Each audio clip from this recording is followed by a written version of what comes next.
Hello everyone, hello judges, I'm Jin Pan. I'm Kirsu, and we are one up at Father Michael McGivney. Imagine this, it's 8:15 a.m. in the morning, the school bell rings in 15 minutes. A line of cars clogs the streets and parents grip their steering wheels as students jump out of their cars to make it to class on time. Well, this isn't just an inconvenience, it's a daily safety hazard at Father Michael McGivney. And so, how might we improve traffic flow and safety at the 14th Avenue School exit to create a safer and more efficient experience for drivers and pedestrians during peak times? To identify the issue, we started with a site visit. This is the site map of our school with the current layout. And while our school has great amenities such as bike racks, greenery, and transit access, it lacks key infrastructure, which in turn creates congestion and confusion.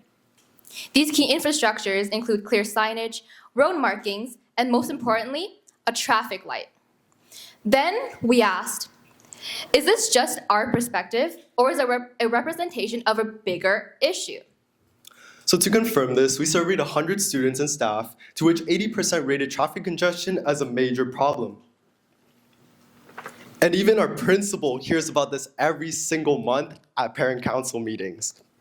The worst congestion? Well, it seems to be 15 to 20 minutes before and after school. But why? Left turns, a seemingly simple movement that triggers a chain reaction of delays. So our team tracked it. During peak times, on average, cars waited around 1.5 minutes just to exit. It doesn't seem like a lot, but multiply that by hundreds of vehicles and it's no surprise tensions rise and safety risks increase.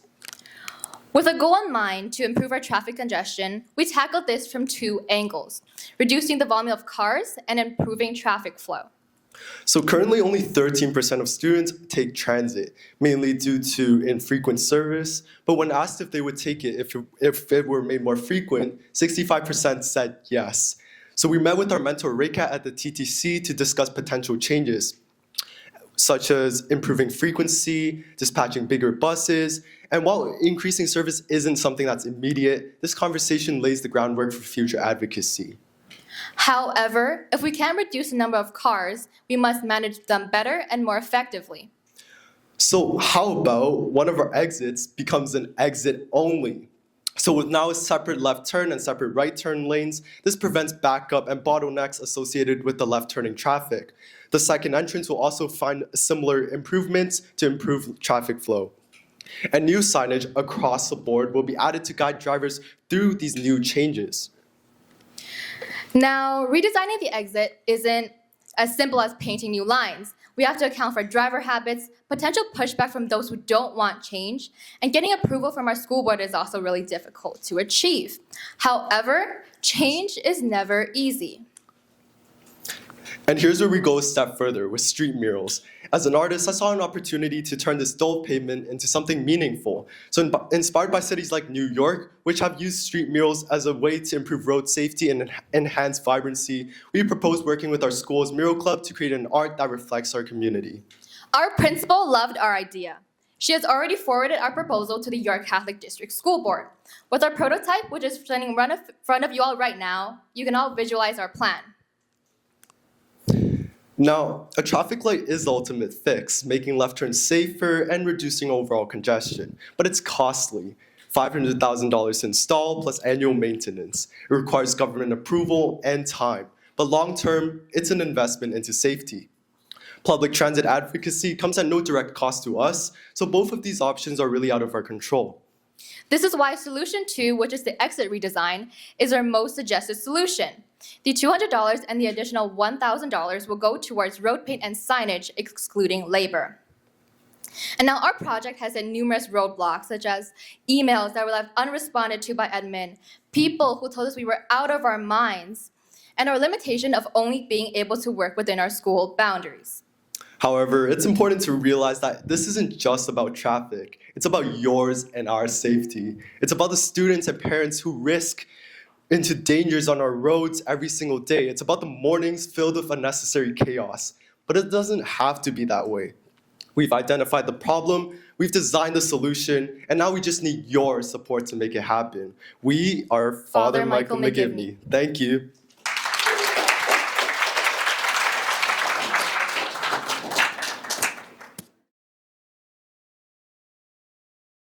students would take bike more, or do you need a larger solution?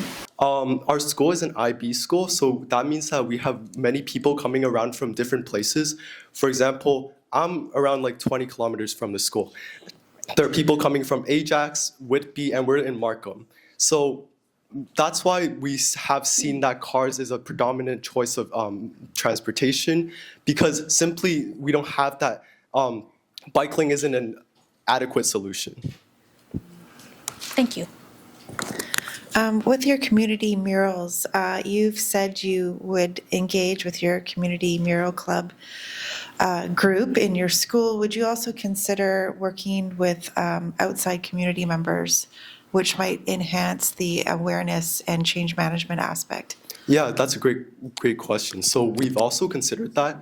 At our school, we have a legacy project. So what their goal is to improve the environment, and as a result, they have a connection with Indigenous elders. So this is one of our considerations, not only as an art piece that represents our community, but also one that could represent the greater community, the Indigenous land that we are standing on. And for example, the current proposal we have right now, we can see that on the side there's this blue abstract sort of design. This kind of represents our Markham skyline, symbolizing the technology and the innovation, while the orange and red symbolizes the blend of the forestry and the trees and the natural parks that are still within Markham. Thank you so much. My question is a little bit more about your surveying process. You mentioned at the beginning that you did kind of a random survey of about 100 people, and I was just wondering, how you administered that, and if you could explain that a little bit more. Yeah, so basically, we try to get approval for a survey that goes towards all parents and all teachers and students, but that didn't end up happening because it required a lot of approval and it took a long time. So what we ended up doing is, through our teacher moderator, who is the French department head, they were able to send it out to a lot of their teachers and friends, teachers as in friends inside the school community, and they were able to share it to their classes so that we can get a better response and more variety.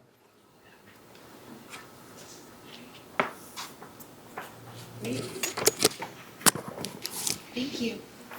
Thank you. Thank you so much.